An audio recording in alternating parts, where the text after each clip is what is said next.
Il y a eu un moment, à la fin des années 90, où Shola Ama ne représentait pas seulement le succès, elle incarnait la possibilité.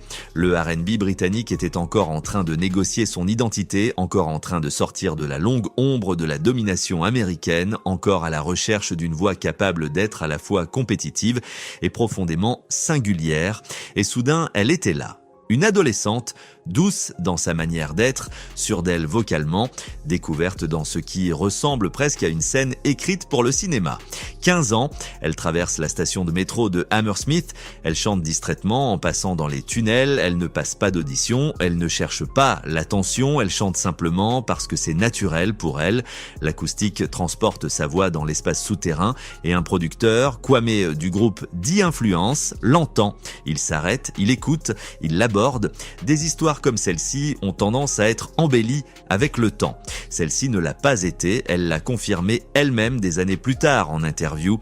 Et ce détail compte parce qu'il l'a présenté non pas comme un produit fabriqué, mais comme quelque chose d'organique, découverte, pas construite. En l'espace de 2 ans, cette découverte s'est transformée en élan. En 1997, You Might Need Somebody n'est pas entrée discrètement dans les classements. Elle a explosé. Le titre s'est hissé dans le haut du UK Singles Chart et y est resté pendant 14 semaines. Il a résonné bien au-delà de la Grande-Bretagne, rencontrant un fort succès à travers l'Europe, en particulier en France, qui est devenu l'un de ses plus grands marchés. La chanson n'a pas seulement réussi commercialement, elle a consolidé sa crédibilité dans un genre qui s'interrogeait souvent sur la capacité des artistes britanniques à réellement rivaliser. Puis est arrivé l'album début, Much Love, top 10 du UK Album Chart, 35 semaines dans les classements, ce n'est pas une présence éphémère, c'est une validation durable du marché. Elle remporte 2 Mobo Awards et le Brit Award de la meilleure artiste solo féminine britannique, tout cela avant d'avoir 18 ans. À 17 ans, elle n'était plus présentée comme une jeune révélation prometteuse, elle était désignée comme l'avenir du R&B britannique. Ce qui la rendait captivante, ce n'était pas le spectaculaire, c'était le contrôle. Sa voix portait une chaleur sans excès, son phrasé penchait vers la retenue néo-soul plutôt que vers les démonstrations vocales.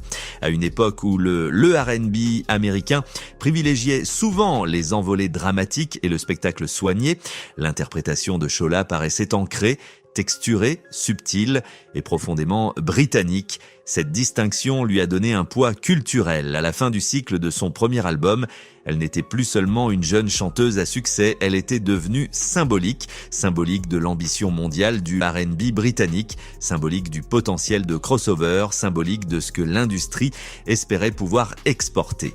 Et lorsqu'un artiste devient symbolique, aussitôt, les attentes se multiplient. L'industrie ne voit plus une adolescente, elle voit une trajectoire, et une trajectoire exige toujours une accélération. Le succès à 17 ans paraît glamour de l'extérieur, les cérémonies de remise de prix, les tapis rouges, les concerts complets. Mais en interne, un succès à cette vitesse peut déstabiliser davantage qu'il n'autonomise.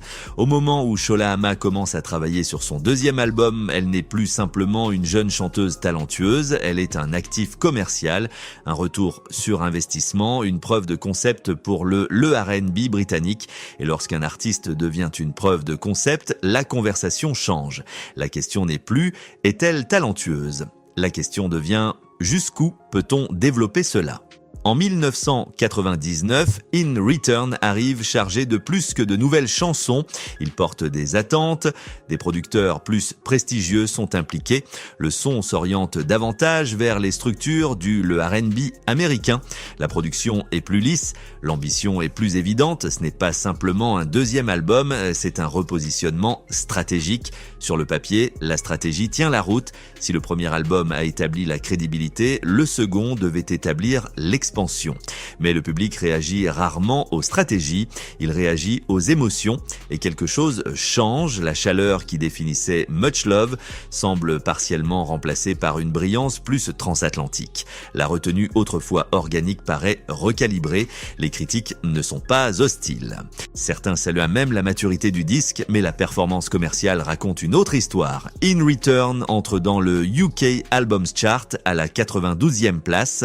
Une semaine plus tard, tard, il disparaît pour une artiste dont le premier album était resté 35 semaines classé. Une telle chute n'est pas anodine, elle est sismique et dans l'industrie musicale, les secousses sismiques déclenchent des recalculs immédiats, l'élan se brise, l'énergie médiatique refroidit, le ton des conversations change et c'est là que les récits commencent à se transformer silencieusement parce que si le public voit les positions dans les classements, l'artiste, elle, ressent l'isolement.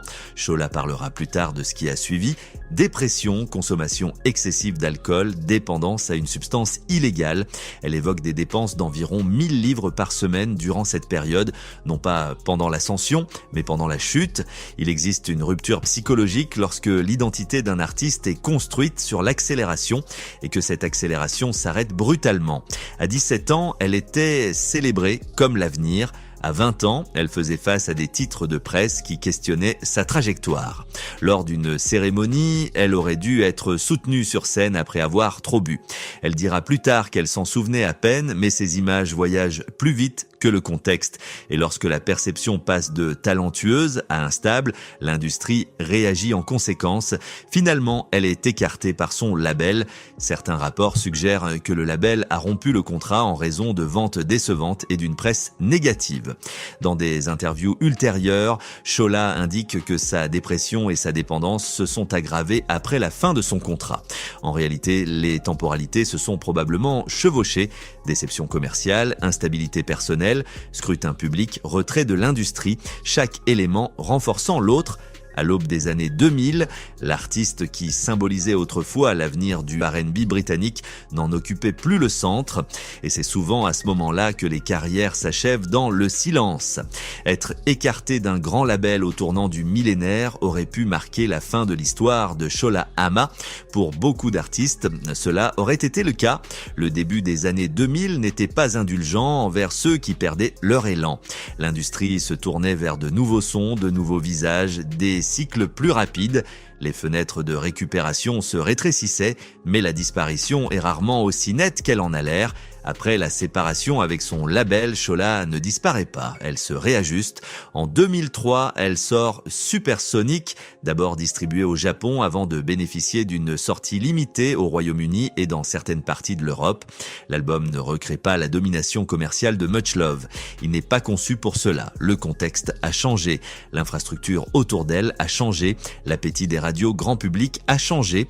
Ce qui suit n'est pas un retour spectaculaire, mais quelque chose de peut-être plus durable, une intégration. En 2004, elle revient dans le top 10 britannique avec You Should Really Know, une collaboration ancrée dans le mouvement UK Garage. Le paysage urbain britannique a évolué, le garage prospère, la grime émerge. Plutôt que d'essayer de récupérer la version 1997 d'elle-même, elle inscrit sa voix dans ce nouvel écosystème. Cette distinction est essentielle. Les artistes qui poursuivent leur passé stagnent souvent. Ceux qui s'adaptent prolongent leur trajectoire. Au cours de la décennie suivante, elle reste active à travers des collaborations, des performances live et des participations avec des figures de la scène garage et grime. Elle apparaît sur des titres avec des artistes comme Giggs et participe à des événements célébrant l'époque qu'il a révélée au public. En 2015, elle sort un EP de 8 titres intitulé Surréal, s'orientant vers des influences reggae et une production indépendante. Il ne cherche pas la validation des classements. Il privilégie le contrôle créatif. Elle commence également à parler plus ouvertement des pressions structurelles qu'elle a subies en tant que jeune femme noire dans l'industrie musicale britannique. En interview, elle évoque l'exposition précoce, les attentes liées à l'image, la rapidité avec laquelle l'affection du public peut se transformer en critique publique. Elle reconnaît que la célébrité rapide à un jeune âge peut compresser la construction de l'identité d'une manière qui n'est pas toujours visible sur le moment. Alors que s'est-il réellement passé pour Chola Ama? La réponse la plus simple, dire qu'elle a disparu, est réductrice. Une lecture plus juste suggère ceci: elle a vécu la volatilité d'une ascension rapide dans un marché en développement. Son deuxième album a sous-performé par rapport à des attentes extraordinaires. L'industrie a pivoté. Elle a traversé une lutte personnelle durant cette transition et l'écosystème a avancé, mais sa carrière ne s'est pas arrêtée. Elle s'est transformée. Aux États-Unis, les artistes R&B des années 90 bénéficient souvent d'un soutien structurel sur le long terme, tournées, radio patrimoniale, continuité culturelle. Le système britannique a historiquement été moins indulgent, les artistes sont renouvelés plus vite, le soutien se retire plus rapidement dès que l'élan commercial fléchit. La longévité exige l'adaptation plutôt que la dépendance au pic passé. Sholahama s'est adaptée, elle n'occupe peut-être plus le centre des classements grand public, mais elle reste culturellement reconnue. Sa voix, la même voix qui résonnait autrefois dans une station de métro londonienne, porte encore la chaleur et le contrôle qui ont défini son ascension. Peut-être que la vraie question n'a jamais été: que s'est-il passé pour Sholahama? Peut-être que la meilleure question est: que se passe-t-il lorsque la promesse adolescente est accélérée jusqu'à devenir une attente nationale, puis recalibrée par la réalité du marché? Son histoire n'est pas celle d'une disparition, c'est une histoire de compression, de rupture et de redéfinition. Et dans une industrie qui laisse rarement les artistes évoluer en silence, survivre sur une autre voie est peut-être la forme la plus discrète du succès.